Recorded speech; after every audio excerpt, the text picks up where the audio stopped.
Well, Holy Week is the most significant week in history, and we as disciples of Jesus get to set aside a time each year where we get to focus on that. Here at Our Savior Lutheran Church, we're going to be having a focus on following Jesus. That's going to be kind of a theme that comes out in all our Holy Week services. And the idea of walking along through the various Gospels, the events of that week. We're going to look at some pictures to help us just process some of the details of the places that we're going to see that in the course of our readings. This is a picture of Jerusalem in Jesus' day, and you can see that the temple is the main feature of the town, the large city, large retaining walls, and the temple is where Jesus spent much of that week preaching and teaching. And another significant part of this week is the idea that it's the Passover feast, and the population has increased greatly. There are thousands and thousands more people here than usual, and that creates tension for the religious leaders and for the Roman law as well.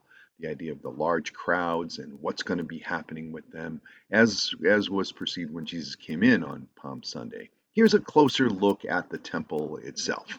You can see the courtyard system, the idea of the outer courtyard of the Gentiles and the inner court where the sacrifices are done, and then the building structure and the holy place. And the court of Gentiles is where Jesus probably flipped over the money changer tables, and this is where he did much of his preaching throughout the week and many of the teachings that we read of in the Gospels.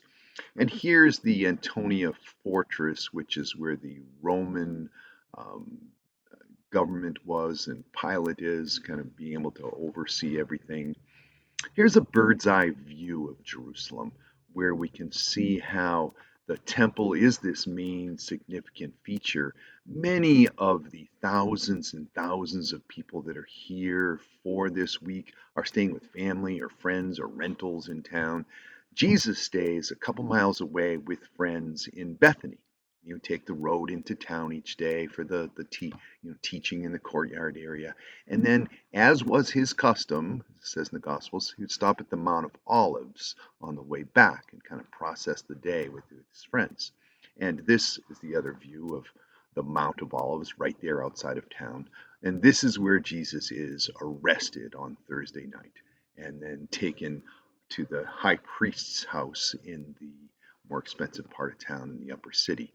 And this is where his trial in the middle of the night takes place with the Sanhedrin, and this is where he's charged as a heretic, and then eventually he's brought over to the Romans in the morning to face Roman justice, and this is where eventually he is charged to be crucified.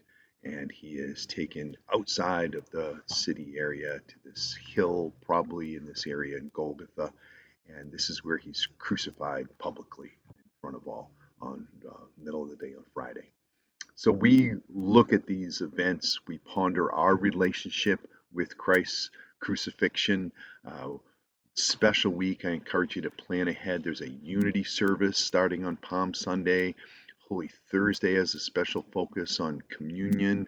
Good Friday is just a wonderful evening. It's going to be starting with choir meditations before worship service, and then our special Good Friday worship where we're going to walk through all the events in the gospel readings from place to place and have special reflective music that night. Then we get to gather on Sunday morning again and sing Alleluias with his resurrection. So a key part of this week is us gathering as believers, and you are an important part of this week. I encourage you to plan ahead, plan on these evenings, being a part of them. It is so important to go through Good Friday in order to appreciate Easter Sunday. I encourage you to plan ahead for that. Well, a special part of our life together is being able to gather, walk through the Gospels, and we have a great opportunity to do that this year in Holy Week at Our Savior Lutheran Church. God's peace.